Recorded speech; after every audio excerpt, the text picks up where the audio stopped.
Hey guys, welcome back हो गया है चैनल पर। बात करेंगे हम दीपिका कक्कर के बारे में। दीपिका कक्कर के 2 व्लॉग्स आ चुके हैं। उन दोनों व्लॉग्स में जो एनिवर्सरी वाला व्लॉग है उसके अंदर उसने भी अनाउंस किया उसकी अपनी बीमारी का। अच्छा जी, कल मैंने जो व्लॉग पोस्ट किया था उसके अंदर कुछ कमेंट्स ऐसे भी थे कि लोग अपनी मौत का भी मजाक बना लेते हैं, उसको भी पब्लिसिटी के लिए यूज़ कर सकते हैं, तो ये लोग बीमारी का झूठ क्यों नहीं बोल सकते। मैं बिल्कुल इन सारी चीज़ों से एग्री करती हूँ क्योंकि ये सब कुछ इसी दुनिया में हो रहा है। हमें ऐसे लोग टकराते हैं जो इन सारी चीज़ों को पब्लिसिटी स्टंट बनाते हैं, जो इन सारी चीज़ों को जो है वो यूज़ करते हैं अपने व्यूज़ के लिए, अपनी सारी चीज़ों के लिए। और देखो, जो ये अभी रिसेंट ये व्लॉग्स लेकर आ रहे हैं, उस व्लॉग्स में ये पूरा व्लॉग निकालते हैं, देन आखिर के पार्ट में जाकर ये लोग उस चीज़ के बारे में बता रहे हैं। देखो, ये जो आखिरी में पार्ट लगाया जाता है ना, ये इसीलिए लगाया जाता है ताकि पूरे व्लॉग को लोग देखें, क्योंकि जितना ज़्यादा लोग पूरे पूरे व्लॉग्स देखेंगे उतना ज़्यादा आपका आरपीएम बढ़ता है या कुछ बढ़ता है, वो वॉच टाइम आता है नीचे लिखा हुआ, तो वो बढ़ता है। तो क्या आपको कितने मतलब कितनी देर तक आपकी वीडियो को वॉच किया जा रहा है वो बढ़ता है, उस हिसाब से फिर डॉलर का रेट भी बढ़ता है कि आपको एक वीडियो पर 1000 उस पर कितने डॉलर मिलने वाले हैं। तो अगर आप शेब इब्राहिम का व्लॉग देखो या दीपिका कक्कर का व्लॉग देखो, इस तरीके से अब जो लोग बोल रहे हैं कि मुझे ना 2-4 कमेंट्स भी ऐसे आए हुए थे कि अरे आप लोग को शर्म आनी चाहिए, आप लोग इन सारी चीज़ों को कंटेंट बना रहे हो, जब इन्होंने पूरा कंटेंट की तरह उसको पेश किया है।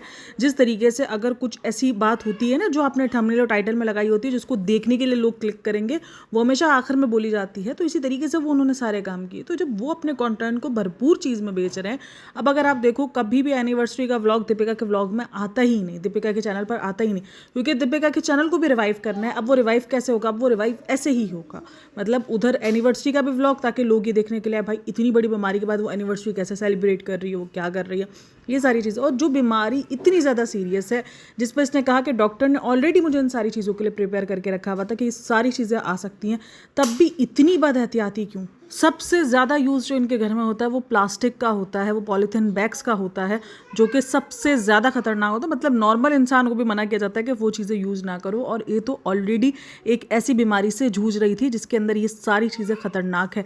चाहे आप जितने भी कैंसर फ्री हो चुके हो, यार 6 महीने हुए, 6 साल नहीं हुए थे कि आप इतनी लापरवाह हो चुके थे। Don't leave your own daughter for any reason. Be strong and bring her back home and keep along with your mother, and don't hesitate for anything, even however your haters will be proud. Please don't leave her alone. You need blessings now. ये इसके comment section में ये comment आया हुआ। और इसके अलावा जो उससे पहले वाला व्लॉग है जिसके अंदर वो फूल पौधे लेकर आई थी, अच्छा फूल पौधे पर भी काफ़ी बात हो रही है कि बहन आपको अगर केयर करने की आदत नहीं है, अगर आपको पता नहीं है तो आप इतने सारे फूल पौधे क्यों लेकर आ गए हो। लेकिन फाइनली आर्टिफिशियल से हटकर कुछ इन्होंने मतलब नेचुरली उन्होंने ऐसी चीज़ें ली हैं जो कि चलो जी एक अच्छा वाइब्स देंगे, एक अच्छी जो है वो ताजगी देंगी, इट्स ओके, वो चीज़ें लेकर आएगी। तो उस वाले व्लॉग में ज़्यादातर जो कमेंट्स आए वो जस्टिस फॉर शनन आए हुए हैं, जो उसकी बेटी का नाम रिवील हुआ है शनन, तो उसके लिए आए हुए हैं कि justice for Shanan, justice for Shanan. तो अगर इसका एनिवर्सरी वाला व्लॉग देखोगे तो उसमें ये वाले कमेंट्स मिलेंगे आपको कि आप ले आओ, आपके हेटर्स भी आपके प्राउड करेंगे इस चीज़ पर, प्लीज़ आप अपनी बेटी को ले आओ। और काफ़ी सारे लोग इस बात को कह रहे हैं कि अगर इतनी ज़्यादा बात चल रही है बेटी को लेकर, और अगर बेटी है तो प्लीज़ आप इसे ले आओ। आप क्यों अपने लिए और ज़्यादा मुश्किलें खड़ी कर रही हो? आप उस चीज़ को एक्सेप्ट कर लो कि भाई उस टाइम पर ऐसी परेशानियाँ थी, ऐसी सारी चीज़ें थी कि मैं जो है वो नहीं कर पा रही थी, मैं सामने नहीं ला पा रही थी, अब मुझे लग रहा है कि ये सही टाइम है। लेकिन देखो, अगर ये ले भी आई ना तो उसको अप्रिसिएशन नहीं मिलेगी, इसको बहुत ज़्यादा हेट ही मिलना है, जबकि इससे ज़्यादा हेट जो मिलेगा वो शेब इब्राहिम को मिलेगा। और मुझे इन सारी सिचुएशंस को देखने के बाद मुझे नहीं लगता कि शेब इब्राहिम ये सब हेट लेने के मूड में है, क्योंकि अगर कोई इन सारी चीज़ों से डरता है तो वो शेब इब्राहिम ही डरता है। अगर आप देखो तो इन सारी चीज़ों को जो यूज़ कर रहा होता है वो शेब इब्राहिम यूज़ कर रहा होता है। दीपिका कक्कर थोड़ी सी है इस तरीके की स्ट्रॉन्ग, एक तो भाई ये मतलब बताते कि भाई इनको दर्द है कर, मुझे एक इसकी वीडियोज़ में देखने के बाद समझ नहीं आता ये अपने आप को इतनी तकलीफ़ क्यों देती है। जैसे अब इसने बताया कि इसके शोल्डर में पेन है और वो मेहंदी लगा रही है इतनी देर तक, जाहिर सी बात है मेहंदी लगेगी, आपके हाथ पे ज़ोर भी आएगा, आपका हाथ काफ़ी देर के लिए आपको स्ट्रेट भी रखना पड़ेगा। अगर आपको शोल्डर में पेन है तो आपके लिए वो मेहंदी इतनी ज़्यादा हेक्टिक, मतलब इतना ज़्यादा क्यों जो है वो आप अपने आप को थकाती हो। और एक और बात कि स्पेशल डे था, एक तो मतलब ऑडियंस को बहुत ज़्यादा इमोशनल करना कि बहुत ज़्यादा इमोशनल डे था। जिस तरीके से रोहान की बर्थडे और शोएब की बर्थडे थी तो उसने कहा था कि मैं बहुत कुछ करना चाहती थी लेकिन कर नहीं पाई, क्योंकि आप सबको पता है मेरी सिचुएशन ऐसी, मैं ऐसी हो गई, मैं वैसी हो गई। और मेरी एनिवर्सरी यानी इमोशनल साइड जो थी वो अपनी दिखाई। अभी भी उसने यही किया। ये वो दिन है जिसको वो भूल चुकी है, जो को डेट उसको याद ही नहीं थी कि वो 22 है या 23 है, मतलब उस स्पेशल डे को वो भूल ही चुकी थी, मतलब वो स्पेशल डे उसको याद ही नहीं था। और उसके लिए वो इतना ज़्यादा, मतलब हेल्थ से बढ़कर कोई चीज़ें कैसे हो सकती है? जो एनिवर्सरी आप हर साल सेलिब्रेट, मतलब कोई पहली चीज़ नहीं थी, पहली एनिवर्सरी नहीं थी, पहली कोई बर्थडे नहीं थी, पहला कुछ, हाँ पहला किसका था? सबा इब्राहिम का था। तो उसका वो पहला बच्चा था, वो सारी चीज़ें उसके लिए पहली थी। तुम्हारे लिए ये सब कुछ 8 साल हो चुके हैं, सारी चीज़ें हो चुकी है, तो उस पर इतना इमोशनल साइड बनता ही नहीं है, सीधा सीधा पता चल रहा होता है। क्योंकि अगर देखो हम भी किसी साल एनिवर्सरी वगैरह सेलिब्रेट नहीं कर सकते या कोई बर्थडे किसी की सेलिब्रेट नहीं कर सकते, तो इतना कोई इमोशनल नहीं होता है, क्योंकि सबको पता है कि तो क्या अगले साल फिर सेलिब्रेट कर लेंगे। मतलब कोई इतनी बड़ी बात नहीं होती है जितनी बड़ी बात दीपिका कक्कर बना देती है हर बार अपनी बीमारी का लेकर। अब लोगों को क्यों फेक लग रहा है, ये 2-4 पॉइंट्स जो रेडिट पे भी डिस्कस हुए हैं, जो मैंने भी नोटिस किए उसके व्लॉग में, खास करके दीपिका कक्कर का अपनी सर्जरी के दिन को जो है वो मैनिपुलेट करना। एक व्लॉग में कहना ट्यूसडे को है, दूसरे व्लॉग में कहना मंडे को है। अच्छा, यहाँ पर एक चांसेस हो सकते हैं कि मंडे को हो सकता है डॉक्टर ने बुलाया हो कि आप आके एडमिट हो जाओ, वो जो नहीं एक दिन पहले एडमिट होते हैं ताकि पूरे टेस्ट वगैरह जो भी सारी चीज़ें होती हैं, जो प्रोसीजर होता है वो सब हो जाए, तो वो सारा सीन। अच्छा, शुएब इब्राहिम के व्लॉग में बोला गया कि लिवर में कोई ऐसा इशू नहीं आया, यानी जो सिस्ट है उसका लिवर से लेना देना नहीं है। अगर उसका सिस्ट का लिवर से लेना देना नहीं है तो आई थिंक वो स्टमक में होगा या तो फिर वो ओवरी में होगा। 2 ही जगह होती है जहाँ पे वो सिस्ट मिलता है। तो अगर वो दोनों जगहों पर है तो फिर डॉक्टर का, फिर इन लोगों का कहना है कि डॉक्टर सोमनाथ क्यों इस चीज़ को ट्रीट कर रहे हैं, क्योंकि वो तो लिवर स्पेशलिस्ट है। जब जो डॉक्टर जिस चीज़ के लिए स्पेशलिस्ट है, अगर ओवरी में है तो गायनोकोलॉजिस्ट तक उसको देखेगी, और अगर स्टमक में है तो फिर उसका स्पेशलिस्ट देखेगा। तो वो स्पेशलिस्ट क्यों देख रहा है जिसका काम लिवर के सर्जरीज करना है। तो खैर ये भी लोगों ने बहुत ज़्यादा पॉइंट आउट किया है। तो ये अपनी चीज़ों को लेकर क्लियर नहीं रहते हैं, अपनी चीज़ों को लेकर वो इधर उधर बयान देते हैं, कभी कुछ बोलते हैं कभी कुछ बोलते हैं, यानी इनको एग्जैक्ट चीज़ें ही नहीं पता होती। चाहे वो हस्बैंड, चलो मैं बोलती हूँ उस खानदान को पूरे को नहीं पता होती, जाहिर सी बात है वो बोलेंगे हाँ उसको स्टमक में हो रहा है। ऐसा होता है कि लिवर में प्रॉब्लम होती है लेकिन खानदान वाले बोल रहे होते नहीं स्टमक में। तो खानदान को छोड़ दो, जो हस्बैंड वाइफ है उनको तो पता ही होता है कि एक्चुअल इशू है क्या, डॉक्टर ने बोला क्या, क्योंकि आप दोनों डॉक्टर के पास साथ गए हो तो आपको पता होता है कि डॉक्टर ने क्या बोला है। तो जब उनके बयानात में उल्टी सीधी चीज़ें दिखनी शुरू हो जाती है तो लोगों को लगता है कि भाई कुछ तो इशू है, और फिर ये जितना सस्पेक्ट में रहते हैं तो आप तो फिर देख ही लो कि इनकी इतनी सी चीज़ भी नोटिस होती है, इनके डेज भी नोटिस होते हैं। अब मुझे लग रहा है कि शायद ट्यूसडे को उसकी सर्जरी है और मंडे को उसको बुलवा लिया गया कि भाई आप आओ और अपने आप को एडमिट वगैरह करवाओ, और ये सारी चीज़ें होंगी। अच्छा, उसकी मेहंदी को लेकर बड़ी बात हो रही है कि मेहंदी लगा रही है, इसका ऑपरेट होने वाला है, ऑपरेशन से पहले मेहंदी वगैरह मना होती है। ये मैंने रेडिट पे रीड किया है कि मेहंदी जो लगाने वाला सीन है ये, मतलब कि क्यों मेहंदी लगा रही है। तो मुझे इस चीज़ का कोई ऐसा खास आइडिया है नहीं कि आपको ऑपरेट से पहले कोई डॉक्टर मेहंदी वगैरह लगाने का मना करते हैं। लेकिन हाँ, जाहिर सी बात है केमिकल्स वगैरह होते हैं, तो हो सकता है कि वो केमिकल्स की वजह से, या कभी कभार ना मेहंदी लगाने से आपके फिंगरप्रिंट्स वगैरह में या किसी किस्म की जो आपको उस टाइम पर जो सारे मतलब इक्विपमेंट्स लगते हैं जो भी मेडिकल, तो उन सारी चीज़ों में कोई प्रॉब्लम आ सकती है। तो इससे रिलेटेड हो सकता है, पॉसिबल है। बट फिलहाल हर एक डॉक्टर अलग होता है, कोई डॉक्टर मना करते हैं कोई नहीं करते हैं। लेकिन मुझे इस चीज़ का कोई ऐसा अंदाज़ा खास है नहीं, और जब मैंने चैट जीपीटी से भी जाके पूछा कि कोई ऐसा मेहंदी वगैरह का इशू, तो उसने भी कुछ ऐसा खास बोला कि डॉक्टर पर होता है, ऐसा कुछ मतलब कि कहीं स्ट्रिक्टली नहीं है कि भाई नहीं मना, मेहंदी लगानी ही नहीं चाहिए। तो वो वाला सीन है। तो मेहंदी पे भी इसकी बात हुई है कि मेहंदी लगा रही है, तो इसलिए ये सारे जो पॉइंट्स हैं लोग कनेक्ट करके उन सारी चीज़ों को बोलते हैं कि भाई ये फेक कर रहे हैं, क्योंकि व्यूज़ बहुत ज़्यादा डाउन हो गए। अब ये देखो ये चलते हैं ट्रिक से, मैंने ये कहा हो बीमारी इनकी सच होगी, 100% सच हो, लेकिन ये जिस तरीके से उस बीमारी को कंटेंट बनाते हैं, जिस तरीके से उसको मिल्क करते हैं, अब देखो तो वो पूरा का पूरा दीपिका का जो चैनल है उसको रिवाइव करने की ट्राई की गई, क्योंकि लोग आएंगे देखने के लिए कि भाई एनिवर्सरी कैसे सेलिब्रेट की। या तो लोग जो है वो ट्रोल करने के लिए देखने के लिए आएंगे, या तो लोग सिंपैथी देने के लिए कि यार देखो। तो लोगों को ये था कि यार इतनी बीमार है फिर भी वो एनिवर्सरी वगैरह कैसे सेलिब्रेट करिए, चलो देखते हैं। तो लोग आए हैं। जो वीडियो उसकी 5 लाख पे मुश्किल से जाता था उसका व्लॉग, आज वो तकरीबन 6-7 लाख पे पहुंच चुका है। आई नो वैसे व्यूज़ नहीं आए जो पहले आते थे, लेकिन अभी भी वो जो चैनल बिल्कुल ही मरखप गया था उसमें कुछ तो जान आई है। तो इसीलिए लोगों को लग रहा है ये सारे पॉइंट टू पॉइंट कनेक्ट हो रहे हैं। अच्छा, कल एक और मुझे कमेंट आया था कि कर्मा होता है, आप सारे पॉडकास्टर इनको एक्सपोज करते हो, जब इनको इस तरीके की कोई बीमारी आती है तो आप लोग बोलते हो हम दुआएं कर रहे हैं। देखो, एक होता है कि कंटेंट में प्रॉब्लमेटिक चीज़ों को हाईलाइट करना, और एक होता है कि किसी को ये कहना कि यार उसको उसका कर्मा मिलना चाहिए, उसको उसकी सज़ा मिलनी चाहिए। जो कि मैंने कभी भी इस तरीके की कोई चीज़ नहीं कही कि भाई उसको उसकी सज़ा मिलनी चाहिए, क्योंकि सज़ा और जज़ा के कहने वाले या देने वाले हम में से कोई नहीं होता है। सज़ा और जज़ा ऊपर वाले के हाथ में है कि किसको क्या सज़ा मिलनी है, किसको क्या सज़ा देनी है। और हम ये भी नहीं होते कि अगर किसी को कोई बीमारी मिली है तो हम उसको बोलें कि ये उसकी सज़ा है कि ये उसकी जज़ा है। वो ऊपर वाला ही जानता है, अल्लाह पाक ही जानता है कि भाई जो इसको दी गई है तकलीफ़ वो उसकी आजमाइश है कि उसके गुनाहों की सज़ा है, वो वही जानता है। तो हमें नहीं पता, तो मैंने उसी चीज़ के उसी कॉन्टेक्स्ट में कहा है। और रही बात पॉडकास्टर्स की, मैं अपना जानती हूँ कि एक होता है कि आप उनके प्रॉब्लमेटिक जो सारे व्लॉग्स चल रहे हैं उसको जस्ट रिव्यू कर रहे हो। उस रिव्यू करने का मतलब कहीं भी ये नहीं है कि भाई उसको उस चीज़ का कर्मा मिलना चाहिए।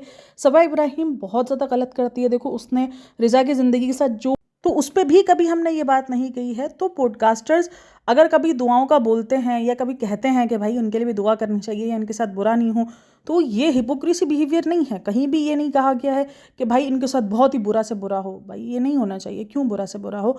मतलब कि भाई एक छोटे बच्चे की माँ है, हाँ ठीक है, उसने अगर एक बेटी उसकी अगर है, उसने छुपाई, ये सब कुछ अपनी जगह पर अलग है। क्योंकि अभी ना लोग स्ट्रांगली इन सारी चीज़ों पर बिलीव कर रहे हैं। अभी जब मैंने भी जाके वो वाला इसका व्लॉग देखा ना, तो मैंने देखा है इसने उस चीज़ को, मतलब एक होता है ना कि ठीक है, मैं बोलती हूँ इफेक्ट करा। मैंने उस टाइम पे भी कहा चीज़ें इफेक्ट करती हैं, आपके ऊपर झूठ इल्ज़ाम भी लगाया जाए तो आपको वो चीज़ इफेक्ट करती है, क्योंकि आप एक ह्यूमन हो, इंसान हो, आपको वो इफेक्ट करेगा, इट्स ओके।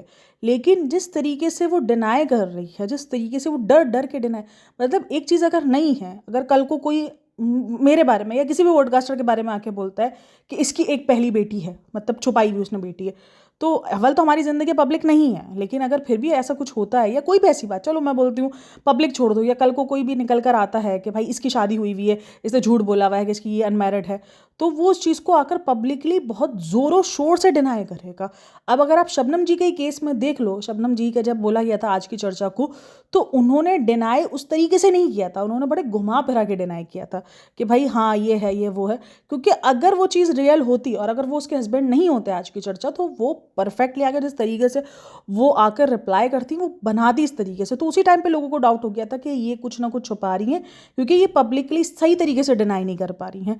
तो इसी तरीके से अगर आप दीपिका कक्कर को भी देखो तो वो पब्लिकली डिनाई नहीं कर पा रही है। तो इसीलिए मैंने आपको एग्जाम्पल दे ही दी पॉडकास्टर की भी साथ में, कि डिनाई करने में फ़र्क होता है, यानी उस चीज़ को बताना नहीं है, वो चीज़ छुपानी भी है और उसको आपको मतलब कि छुपा के रखना है, लेकिन आप जाहिर सी बात है डिनाई भी नहीं कर सकते, क्योंकि कल को कभी भी सामने आ सकता है। वो आज की चर्चा जब सामने आए तो कितने सारे लोग इस चीज़ से पहले से ही आगाह थे कि भाई आज की चर्चा उनके हस्बैंड ही हैं। तो जब उन पर भी ये सारी बातें हो रही थी तो वो भी पब्लिकली आकर स्ट्रांगली डिनाई नहीं कर सकी थी, क्योंकि वो बात सच थी। और अगर आप उसमें उसकी बॉडी लैंग्वेज चेक करो, या वो जिस तरीके से डिनाई कर रही है कि प्रूफ हो, यानी पक्का प्रूफ लेकर आना, मतलब कि अगर एक चीज़ एग्जिस्ट ही नहीं करती तो फिर प्रूफ कैसे, मतलब प्रूफ तो मिल ही नहीं सकते ना फिर तो किसी को। तो आप ये क्यों कह रही हो पक्का प्रूफ लेकर आना? आप बोलो भाई मैं तेरे बैठी हूँ, जाओ। अगर आप डिनाई, जब तक आप नहीं उस चीज़ को उखेड़ रहे थे, जब तक आप बात नहीं कर रहे थे, तब तक सब ने आपको बेनिफिट ऑफ डाउट दिए हुए थे।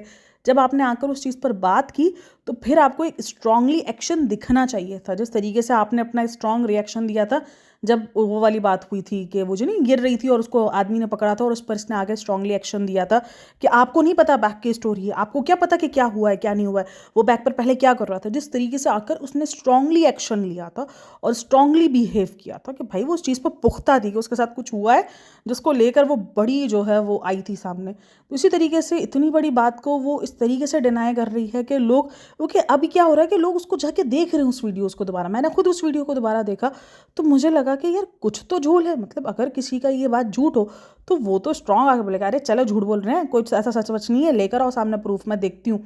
जिस तरीके से उन्होंने बोला था कि मैं एक एक कमेंट वालों को ले जाकर कटहरे में खड़ा कर सकता हूँ, ये कर सकता हूँ, वो कर सकता हूँ, तो वो जिस तरीके से पेश किया था इन्होंने, वैसा कुछ भी नहीं था। स्ट्रांगली जो होता है नहीं, तो कहीं ना कहीं अब इन सारी चीज़ों से, इन्हीं के बिहेवियर से मुझे ऐसा लगता है कि ये कुछ तो भाई उसमें, मुझे 100% तो नहीं पता, लेकिन एक और ज़रिए से, एक और जगह से इस बात की कंफर्मेशन आई है जो मुझे इनबॉक्स में आई।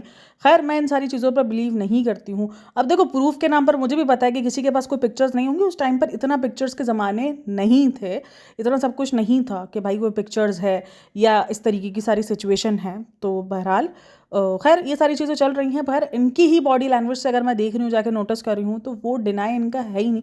मतलब मैं तो चाहती थी कि स्ट्रांगली डिनाई आता कि भाई नहीं है ऐसा कुछ, तो इसीलिए। और अब जब वो निकल कर आई है एक नेबर जो कि ऐसी इन्फॉर्मेशन दे रही है जो आज तक शायद नहीं थी इंटरनेट पर, क्योंकि इसकी बड़ी बहन का नाम अब तक इंटरनेट पर नहीं आया था, इसकी एक ही बहन का नाम आता था, राधिका। तो वो राधिका का नाम, वो भी एक बड़ी न्यूज़ निकल कर आई कि वो राधिका भी उसकी स्टेप डॉटर नहीं, उसकी सगी जो है वो बहन थी, स्टेप बहन नहीं थी, स्टेप सिस्टर नहीं थी, इसकी सगी बहन निकली है वो। तो वो भी एक बड़ी इन्फॉर्मेशन है। खैर ये भाई ये तो ऊपर वाला ही जानता है। अच्छा, काफ़ी सारे लोगों को ये भी फील हो रहा है कि क्या कल को वो ये बेटी अपनी लेकर आ सकती है, क्या वो इस चीज़ को एक्सेप्ट आगे कर सकती है। भाई कुछ नहीं पता, मैं लिटरली बोलूँ ना, हमें कुछ भी नहीं पता। हो सकता है क्योंकि इनका आखिरी तुरुप का इक्का यही है कि अब जब हेट मिल ही रहा है इतना सारा, तो फिर इस हेट को भी लेकर अब लोगों को, क्योंकि गिरते व्यूज़ तो गिर ही रहे हैं, अब उस व्यूज़ को ज़िंदा करने के लिए किसी ना किसी तरीके से तो आना ही है। अच्छा, सबा को एक व्लॉग आया है, तो उस पर मैंने देखा कि भाई लोगों ने थोड़ा सा अपने पॉइंट ऑफ व्यू देने शुरू किए हैं उस चीज़ पर कि भाई आपकी भाभी बीमार है और आप व्लॉगिंग कर रहे हो। तो जब मैं एक ही बात नोट, तो कोई ये चीज़ सबा को क्यों बोली जाती है कि आपकी भाभी बीमार है कि आप व्लॉगिंग कर रही हो? तो भाभी भी तो उस टाइम पर व्लॉगिंग कर रही है, भाई भी तो उस टाइम पर पूरा कंटेंट बना रहा है, 11-11 मिनट के कंटेंट बन रहे हैं, देन उसके बाद 5 मिनट इस चीज़ पर बात हो रही है, तो वो भी तो प्रॉपर कंटेंट निकाल रहे हैं ना। प्रॉपर कंटेंट जिस तरीके से चलता है वो सब चीज़ें कर रहे हैं, तो उसको बेचारे को कितना हेट मिल जाता है कि उसने क्या किया। भाई वो भी नॉर्मली, क्योंकि एक तरीके से इनके घर जो है वो चलना इसी से ही है। अच्छा जी, अब बात करते हैं लेबल डीकेआई को लेकर के। लेबल डीकेआई के इन्होंने प्रोमो कोड, इवन उसी व्लॉग्स में इन्होंने लेबल डीकेआई का प्रोमो कोड, और एक तो मुझे नहीं समझ में आ रही भाई, इस बंदी को इतना हेक्टिक क्यों बनना है, अपने आप को इतना ज़्यादा क्यों खुद को थकाना है। भाई कुछ बीमारियाँ ऐसी होती हैं जहाँ आप ज़बरदस्ती खुद को मत चलाओ, जहाँ डॉक्टर भी आपको रेस्ट का बोलते हैं कि भाई रेस्ट करो। इस बीमारी के अंदर आप जितना थकाओगे, ये बीमारी आपके लिए उतनी ही खतरनाक साबित होगी, आपके लिए उतना ही ज़्यादा मुश्किल होगा रिकवर करना। मैं आपको इसलिए सारी चीज़ें बता रही हूँ क्योंकि मैंने आपको बहुत बार बताया हुआ कि मेरे बहुत ही करीबी इसमें हुआ हुआ है, तो उनको डॉक्टर ने रेस्ट का खुद बोला हुआ है कि भाई आप रेस्ट करो, आप अपने आप को मत थकाओ। और ये बंदी अपने आप को मेंटली भी थकाती है और फिजिकली भी थकाती है, दोनों तरीके से खुद को थकाती है, और वो इस टाइम पर बहुत ज़्यादा लो नज़र आ रही है। अब देखो, इस लो को लोगों ने इस चीज़ से नोटिस किया कि शायद वो अपने गिल्ट में है, बट एक तरीके से दोबारा इस चीज़ का निकल कर आना, फिर ये बीमारी, तो ऑब्वियसली वो बहुत ज़्यादा उदास नज़र आ रही है, उसका फेस बहुत ज़्यादा उदास है उस चीज़ को लेकर। जाहिर सी बात है, देखो फील तो होता ही है, क्योंकि वो हमारी नज़र में गलत हो सकती है, लेकिन वो अपनी नज़र में कहीं ना कहीं वो जस्टिस है, वो राइट है ना। उसने अपने आप को तो कहीं ना कहीं सही साबित किया हुआ है कि मैंने इस वजह से ये सारी चीज़ें छुपाई हैं, ये सारी चीज़ें, जो भी रीजंस है वो उसको अपने रीजंस तो उसको पता ही है, तो वो इस वजह से अपने आप को तो ठीक ही समझती है। और जब वो चीज़ें निकल कर आ रही हैं, और अच्छा जी, उसकी बहन से रिलेटेड भी था कि भाई कि ऐसे बहुत सारे रिश्ते होते हैं जिनसे आपका रिश्ता टूट जाता है, आप नहीं, बिल्कुल हर घर के अंदर लड़ाई झगड़े होते हैं, हर सगे बहन भाइयों में मसले होते हैं, कभी कभार माँ बाप से इशू हो जाते हैं, हर एक चीज़ ज़रूरी बोले तो हर एक चीज़ होती है दुनिया में। लेकिन आप उस बंदे की एग्जिस्टेंस तो मना नहीं कर सकते ना कि वो एग्जिस्ट ही नहीं करता। आप वो बोलोगे कि भाई वो मेरे लिए एग्जिस्ट नहीं करता, हाँ वो दुनिया में है, मेरी माँ की एक बहन, मेरी माँ की एक बेटी और है, लेकिन वो नहीं, मेरे लिए एग्जिस्ट नहीं करती। आपने डिनाई किया हुआ है, आपने उन सब चीज़ों को मना ही कर दिया है जड़ से कि भाई ऐसा कुछ है ही नहीं। तो उसमें, और जो बहुत सारे लोग होते हैं जिनके भाई बहन छुपे हुए होते हैं, बहुत सारे एक्टर्स होते हैं जिनके भाई बहन बाद में निकल कर आते हैं, बाद में पता चलता है इसके, लेकिन कम से कम वो पब्लिकली डिनाई तो नहीं कर रहे होते उस चीज़ को कि वो एग्जिस्ट ही नहीं करते दुनिया के अंदर। भाई वो तो उनका तो वजूद ही नहीं है, और फिर वो एक दिन निकल कर आ रहे हैं। तो उस चीज़ में और पब्लिक से छुप के रहने में या मीडिया से छुप के रहने में, ये दोनों चीज़ें अलग होती हैं। हम इन दोनों चीज़ों को साथ जोड़ेंगे तो ऑब्वियसली फिर हम ही कन्फ्यूज होंगे, तो ये दोनों चीज़ें अलग अलग हैं। तो इसने जो किया है वो डिनाई किया है, इसने उनकी एग्जिस्टेंस ही मिटा दी। अगर आप देखो तो वो खुद को, आई नो कि हेल्पर्स हैं उसके पास, हेल्प करने के लिए लोग मौजूद हैं, भाई खुद को क्यों थका रही हो इतना कि मैं ही सहरी बनाऊंगी। मतलब तुम्हें ऐसे कौन से अवार्ड चाहिए? तुम्हारी शादी को ऑलरेडी 8 साल हो चुके हैं, तुमने अपना घर पुख्ता बना लिया है, ठीक है, तुमने अपने पैर एक जमा लिए हैं, अब तुम्हें ऐसी कौन सी मतलब कि वो चाहिए जिसके लिए तुम इतना ज़्यादा पागल हो? क्या तुम्हें लगता है तुम ये सारी चीज़ें नहीं करोगे, तुम्हारा कंटेंट नहीं बिकेगा, या शुएब तुम्हें जो है वो घास नहीं डालेगा? आई नो हस्बैंड के लिए मोहब्बत होती है, आप अपने हस्बैंड के लिए, अपने बच्चे के लिए उठते हो, लेकिन कभी कभार आपको रेस्ट की नीड होती है, आपकी बॉडी एक रेस्ट मांग रही है। और ये सिचुएशन दीपिका कक्कर की ऐसी ही है, ये जो 6 महीने का पीरियड है वो ऐसा ही है कि आप जो है उस टाइम पर खुद को जितना हो सके रेस्ट दो। हाँ ठीक है, आप बेड से लग भी नहीं सकते, आप अपना आराम से घूमो, आपके पास एक बहुत ईजी जॉब है, वो है व्लॉगिंग। आप अच्छे से अपनी व्लॉग कर सकते हो, आप अपनी कुकिंग बना सकते हो, आप मतलब खड़े खड़े रहकर आराम से कुकिंग वगैरह कर सकते हो, जो आधे पौने घंटे की वो आपका व्लॉग भी बन जाए, आपकी कुकिंग भी हो जाए, आप इजीली उस चीज़ को करो, आप आराम से अपनी ज़िंदगी गुजारो। क्यों इतना हेक्टिक?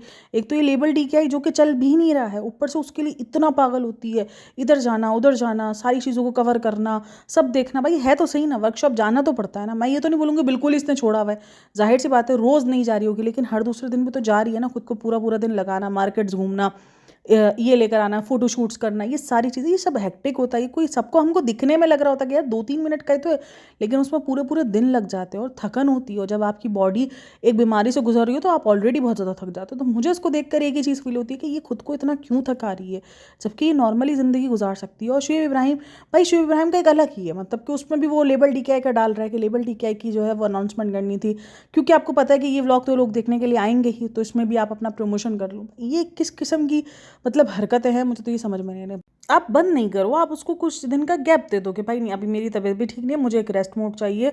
और जिस हस्बैंड को ये इतना परफेक्ट हस्बैंड दिखाती है, तो क्या वो उन सारी चीज़ों का इसका ख्याल नहीं रख सकता? वो उसका साथ दे दे कि भाई तुम टेंशन नहीं लो, मैं तुम्हारा साथ दूँ, मैं तुम्हें सब कुछ पे मैं तुम्हारा एक इवन बच्चा तक भी संभालना होता है तो वो नहीं संभाल रहा होता, वो भी बोलता है कि तुम जो है वो लेके जाओ, वो उठ गया है। तो उस तरीके की तो वो हरकतें कर रहा है, उस तरीके की वो सारी चीज़ें कर रहा है, और तुम अकेले ही इतना भागम दौड़ कर रही हो। मुझे नहीं समझ में आ रहा है ये अपने आप को क्यों इतना थकाती है। हर वक्त इसको थकाना है। चलो व्लॉग्स के लिए तो व्लॉग्स के लिए, लेकिन थका तो रही है ना, ये खुद को दिखा तो रही है थकाते हुए।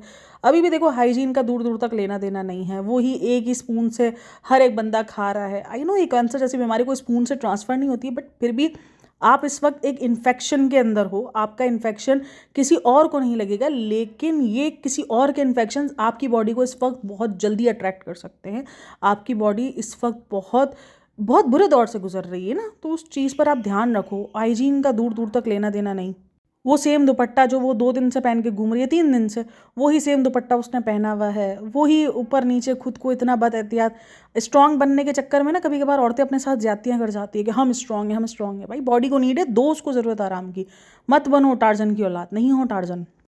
अच्छा जी, जो दीपिका के साथ एम्पैथी है वो इसीलिए ही हो रही है कि भाई हमें नहीं, वाकई हमें 100% नहीं पता कि ये सब कुछ फेक है या झूठ है। हमें जो चीज़ दिख रही है हम उन सारी चीज़ों का बात ज़रूर कर रहे हैं, लेकिन उसकी बीमारी को हम रियल और झूठ बोलने वाले कोई नहीं होते। अगर वो फेक भी कर रहे हैं तो वो उनका अपना ईमान है, वो उनका अपना है। हम अपनी इंसानियत दिखाएंगे कि उसके साथ जो हो रहा है वो गलत हो रहा है। वो जिस बीमारी से जूझ रही है वो एक बहुत बड़ी बीमारी है, तो उसको अपना एहतियात रखना चाहिए। और पिछले 6 महीने से लोग इसी चीज़ पर ज़्यादा उसको कॉल आउट करते हैं कि बहन ये तुम कर क्या रही हो खुद के साथ। तुमने खुद को थकाना छोड़ा ही नहीं है, तुमने खुद को जो है वो टार्जन समझ लिया है। जब तुम्हें डॉक्टर ने ऑलरेडी प्रिपेयर करके रखा था कि ये चीज़ें तुम्हें वापसी आ सकती हैं, तो तुमने उसको 2 हफ्ते बाद ही अपनी तुमने पूरी डाइट क्यों चेंज कर ली कि थोड़ा सा इसका दिल रखने के लिए। अब जब तुम्हें तकलीफ मिल रही है तो वो तुम अकेली बर्दाश्त कर रही हो, कोई भी दिल रखने के लिए तुम्हारी तकलीफ नहीं बर्दाश्त कर सकता।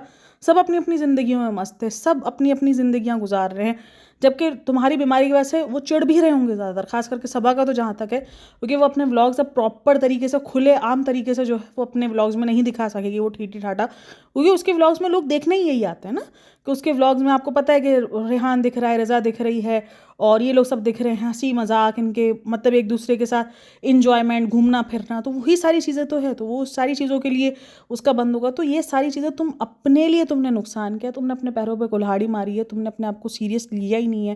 बहन अपने आप को सीरियस लो, अब भी वक्त है। हर एक चीज़ नॉन सीरियस बिहेवियर नहीं होता, हर एक जगह पे नॉन सीरियस बिहेवियर नहीं चलता। कुछ बीमारी में आपको सीरियस होना पड़ता है, और सिर्फ 2 हफ्ते के लिए नहीं, प्रॉपर आपको अपनी ज़िंदगी चेंज करनी पड़ती हैं। लोगों की जो कैंसर की जर्नियाँ रहती हैं ना, उसमें लोग पूरा का पूरा अपने आप को ट्रांसफॉर्म कर लेते हैं।